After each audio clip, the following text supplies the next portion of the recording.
էլի մեծ անհայտ հանգամանքներում, անհայտ ու անհասկանալի պատճառներով Վերժինե Ստեփանյանը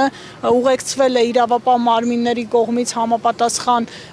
բաժին եւ ըստ ամենայնի հարցաքննվում է, դեռ չգիտենք ինչի համար, բայց մի բան կարող ենք,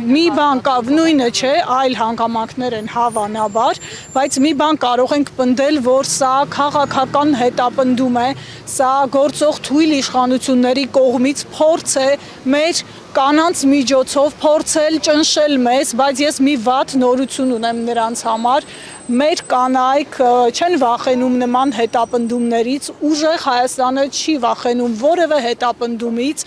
եւ մենք սա գնահատում ենք որպես իրենց թուլության հերթական դրսևորում եւ արդեն առիթ ունեցել ենք շեշտում ենք նորից Հայաստանը բռնապետություն չի դառնալու, Հայաստանը Ադրբեջան չի դառնալու, մենք թույլ չենք տալու, այս պահին արձանագրում ենք, որ ուժեղ Հայաստան խմբակցության երկու կանանց Գոհար Ղումաշյանի եւ Վերժինե Ստեփանյանի նկատմամբ իրավական անհասկանալի ու ապօրինի գործընթաց է ընթանում, այս պահին տեղեկությունը այսքանն է։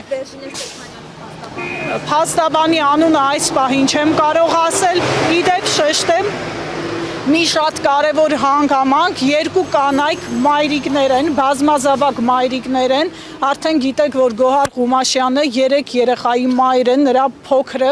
2 ամսականը չլրացած տղան հիմա նրան տանը սպասում է, իսկ Վերժինեն 2 անչափահաս երեխայի մայր է, այսքանը այս պահին, շնորհակալություն։